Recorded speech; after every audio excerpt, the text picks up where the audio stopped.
a sua professora Jaqueline França e nós vamos falar agora sobre reprodução. Sobre o conceito de reprodução, a função, né, que através do qual os seres vivos produzem descendentes, dando continuidade à sua espécie. Aqui a gente tem a reprodução sexuada, né, mistura de gametas, a gente tem aqui o ovócito secundário, o espermatozoide.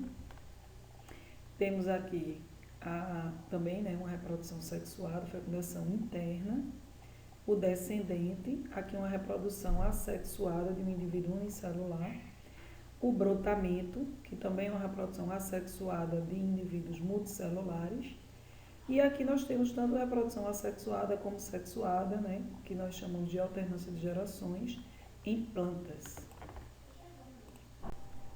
Sobre os tipos de reprodução, vamos falar agora sobre a assexuada, que não tem, né, a mistura de gametas, e neste momento vamos dar ênfase à assexuada em procariontes. Neste caso, como ele não tem a presença do citoesqueleto, né, o material genético ele se duplica, ele é chamado de cromossomo, ele se duplica e vai acontecer uma invaginação da célula, na qual ela vai se dividir, né, vai ter a separação, gerando assim duas células geneticamente idênticas à célula inicial. Esse procedimento aqui ele é mais rápido, né, mais simples do que a reprodução sexuada e não tem formação de gametas, já forma dois indivíduos idênticos ao inicial. Nesse caso, nós também podemos dar o nome de divisão binária, ou seja, divide em dois, cisparidade ou bipartição. Já na assexuada em eucariontes, né, nós já temos a presença de citoesqueleto e nesse caso nós já vamos ter uma divisão mitótica, certo? É uma divisão que envolve todo o procedimento da mitose. Então nós temos aqui a formação do fuso, né, o desaparecimento da carioteca, a duplicação dos cromossomos, né, e tudo que deve realmente acontecer em uma mitose. E assim nós teremos dois indivíduos geneticamente idênticos ao anterior. Nesse caso, nós temos a reprodução assexuada em protozoários, né? Um exemplo que seria a ameba, vai acontecer o que? A divisão primeiramente do núcleo e logo em seguida do C, né, da célula, gerando assim duas células idênticas à inicial. Outro tipo de reprodução assexuada é o brotamento. Em indivíduos unicelulares, como é o caso das leveduras, né, que são fungos, gêmulas ou brotos são desenvolvidos ao redor, né, junto à célula, e depois eles são destacados, dando origem a outro indivíduo semelhante a este. No caso de indivíduos também multicelulares, pode ocorrer o brotamento, como é o caso das hidras, onde uma gêmula ou um broto surge junto ao indivíduo adulto, e depois ele é destacado e uma nova hidra é formada. A brotação também da batata semente, no caso são criadas gêmulas, né, como vocês estão vendo aqui, gemas, aliás, né, popularmente chamada de óleos. As gemas apicais, nós temos também as gemas laterais, e que se você plantar, né, nós vamos desenvolver outra planta. A esporulação também é um caso de reprodução assexuada, como nós estamos vendo aqui os fungos, né, por exemplo, as plantas também fazem esporulação, a multiplicação do núcleo, certo? Vai desenvolvendo esporos, certo? Como é o caso aqui, os esporos eles são haploides, né? No caso de plantas, nós temos uma meiose espórica, ou seja, nós temos a divisão do número de cromossomos pela metade, só que na formação, né, na origem, no caso de esporos. Ainda sobre os tipos de reprodução, nós temos sexuada, que é quando nós temos aqui a mistura de gametas, a mistura de material genético, né? São duas células haploides, ou seja, os chamados gametas, que vão se fundir e vão formar o quê? Uma célula ovo, ou também pode ser chamada de zigoto, como é o caso aqui nós temos o espermatozoide, que tem a metade do número de cromossomos, né? O total seria 46, mas aí passa pela meiose, fica com 23.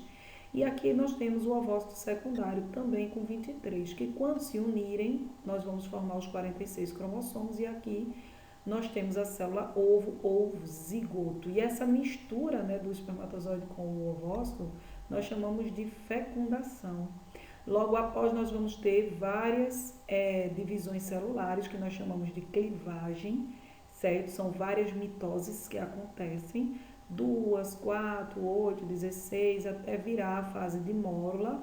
Aqui em cima, não sei se está dando para ver, né? Nós temos a mistura dos dois núcleos, depois a clivagem, né? Até formar esse amontoado de células e se especializar nesse blastocisto. Há uma arrumação celular, né? Que aqui dentro fica uma massa, que é justamente o que vai dar origem ao embrião. Esse blastocisto é justamente o que vai se fixar, né, na parede do útero para dar origem ao embrião. Essa massa azulzinha aqui celular é o que vai dar origem ao embrião, ou seja, ao indivíduo. É importante também frisar os tipos de meioses, né?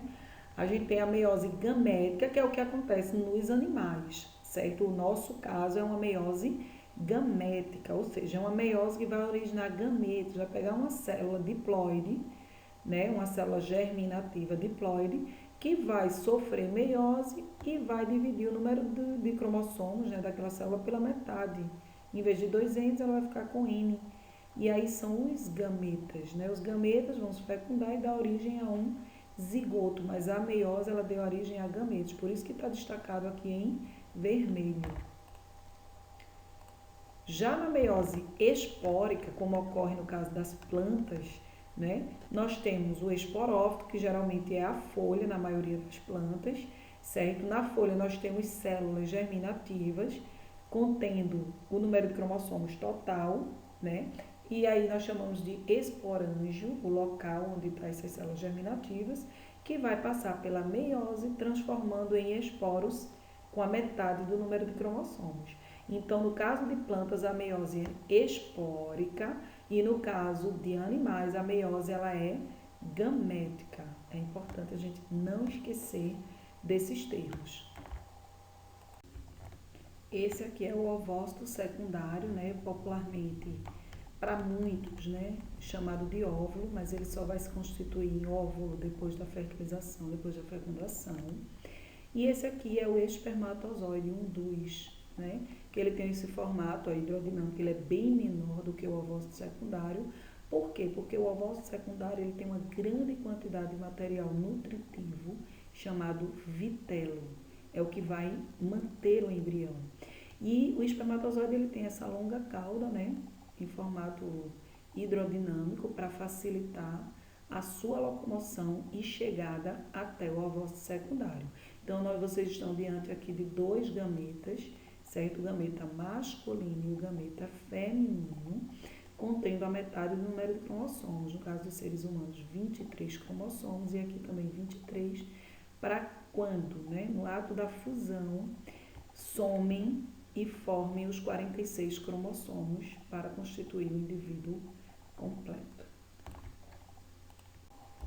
E nesse caso nós teremos a variabilidade genética, certo? Então, o indivíduo descendente, ele nunca vai ser totalmente idêntico aos pais. Ele vai herdar, né, uma mistura de características, como é o caso da sobrancelha do pai, os olhos, nesse caso, são da mãe, o nariz e a boca, o nariz do pai, a boca da mãe, o formato do rosto do pai e entre outras características, como vocês podem observar nesse caso. Então, a reprodução sexuada, ela promove variabilidade genética, coisa que na reprodução assexuada, os descendentes eles são idênticos ao seu genitor. Basicamente é isso que eu gostaria de apresentar para vocês enquanto reprodução, tipos de reprodução. Nós teremos outros módulos dentro desse mesmo tema, certo? Mais adiante, eu dividi em alguns módulos. E é importante que vocês façam a revisão de todo o conteúdo que está sendo estudado para que a memória seja efetivada. Bons estudos!